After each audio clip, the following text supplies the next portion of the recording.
Khammam pastor Ajay బాబుని రాత్రి 8:30 గంటలకు సుప్రీంకోర్టు గైడ్ లైన్స్ ప్రకారం 41A నోటీసు ఇవ్వకుండా ఎత్తుకెళ్లారట. వెంటనే నాకు మెసేజ్ వస్తే ఒక ఎస్పీతో మాట్లాడి అక్కడ ఉన్న పోలీస్ సర్కిల్ ఇన్స్పెక్టర్తో మెసేజ్ పెట్టి ఆయన ఫోన్ ఆన్సర్ చేయకపోతే, అలాగే ప్రెస్ ప్రెసిడెంట్లు ఇతరులతో మాట్లాడితే ఇప్పటి వరకు అజయ్ బాబు ఎక్కడున్నాడో తెలియదు. ఎందుకు అరెస్ట్ చేశారు?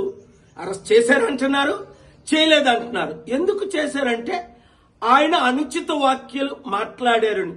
ఎవరైనా ఏ దేవతలైనా ఏ దేవుళ్ళైనా ఏ మందిరాలైనా దూషిస్తే నేను దాన్ని ఖండిస్తున్నాను. అయితే ప్రవీణ్ పగడాల గురించి ఆయన మాట్లాడిన విషయాలు చూశారు. ప్రశ్నిస్తున్నాడు, ఇది హత్య, ఇదిగో మా దగ్గర ఇలాంటి రుజువులు ఉన్నాయని. అంటే ప్రశ్నించలోని మీరు అరెస్ట్ చేస్తారా?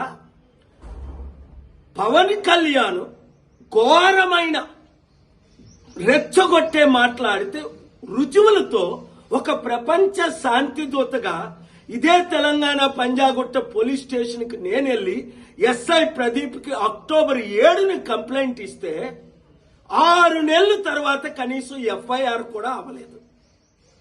అయితే ఉప్పల్లో కె రవీందర్ రెడ్డి అట, ఒక హిందూ సంఘానికి ప్రెసిడెంట్ అట.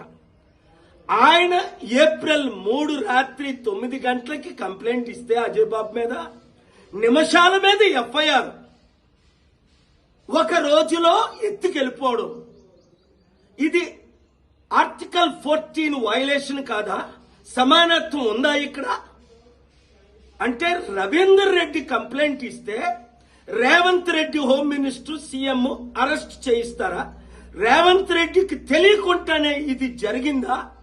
వెంటనే ఆ ఎఫ్ఐఆర్ ని రిజిస్టర్ చేసిన వాళ్ళని సస్పెండ్ చేయాలా? రేవంత్ రెడ్డికి తెలియకపోతే అరెస్ట్ చేసి ఎత్తుకెళ్లిన పోలీసులందరినీ చట్ట ప్రకారం సస్పెండ్ చేయాలి. లేదు అంటే 72 గంటల్లో నా యాక్షన్ ప్లాన్ ఏదో నేను చూపిస్తాను. 1, 2 ఆయన్ని టార్చర్ చేశారా అజయ్ బాబుని? అది చట్ట విరుద్ధమే. ప్రవీణ్ పగడాల గురించి ఆయన మాట్లాడాడని నోరు మూయించడానికి ప్రయత్నిస్తారా? నా నోరు మూయించడానికి మీరు ప్రయత్నించండి. 4, అక్కడ రాజమండ్రి ఎస్పీ ఇన్వెస్టిగేషన్ అవుతుండగే చట్ట విరుద్ధంగా వీడియోలు ఎలా రిలీజ్ చేస్తాడు? ఇన్వెస్టిగేషన్ కంప్లీట్ అవ్వకుంటే, పోస్ట్ మార్టం రిపోర్ట్ చేయకుంటే, అక్కడ చంద్రబాబు నాయుడు A1 కదా, ఓటుకు నోటు కేసులో ఈయన A2 కదా, వీళ్ళు ప్లాన్ చేసుకుంటున్నారా? నేను కేసు పెట్టి వాళ్ళ బెయిల్ క్యాన్సిల్ చెయ్యాలా?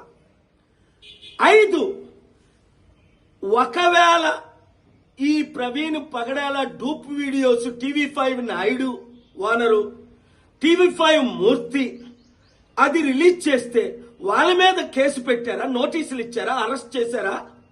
అంటే ఒకరికైతే ఒక చట్టం, పవన్ కళ్యాణ్కి అయితే మోదీతో ఉన్నాడు, టీడీపీతో ఉన్నాడు, ఉప ముఖ్యమంత్రి గనక ఈ రోజు వరకు ఎఫ్ఐఆర్ ఫైల్ చేయలేదు. నేను ప్రపంచ శాంతి దూతని, శాంతి కొరకు నేను కంప్లైంట్ పెట్టాను. అలాంటి రెచ్చిపోయిన మాట్లాడుకో. ఆ తర్వాత ఇంకా ఆయన రెచ్చిపోయాడు. అప్పుడు అరెస్ట్ చేసి ఉంటే, పవన్ కళ్యాణ్కి నోటీసులు ఉంటే ఇచ్చుంటే మరలా ఆయన రెచ్చిపోయినట్టు ఫిబ్రవరి మార్చిలో మాట్లాడతాడా? అర్థం చేసుకోండి. దేవుడు నన్ను ప్రజాశాంతి పార్టీ ఎందుకు పెట్టించాడు? హిందువులారా, ముస్లింలారా, క్రైస్తవులారా, కదలి రండి. 7569441275 గ్రూపులు పెట్టండి, కంప్లైంట్లు చేయండి. నాకు మీ కొరకు నేనున్నాను, సత్యం కొరకు నేనున్నాను. అది హిందువులకి, ముస్లింలకి, క్రిస్టియన్ ఎవరికి అన్యాయం జరిగినా వాళ్ళందరికీ పార్టీలు ఉన్నాయి, మనకున్నాయా? ఇప్పుడైనా ఒకటి గమనించండి, దేవుడు నన్ను రాజకీయాల్లోకి ఎందుకు తీసుకొచ్చాడు? రాజ్యాధికారం లేనిదే ఏదీ సాధించడం. రాత్రి మీద మిమ్మల్ని ఎత్తుకెళ్లిపోయి మరొక మణిపూర్ తెలుగు రాష్ట్రాల్లో చేయడానికే ఈ ప్లాన్ అంటారా? అక్కడ ఏమైంది? లక్షల మందికి. మణిపూర్లో ఏమైంది? 1000 చర్చిలు ఏమయ్యాయి? అర్థం చేసుకోండి. Let us come together, work together, pray together, peacefully fight together to save India, especially Telugu states. Share this video until it reaches everybody.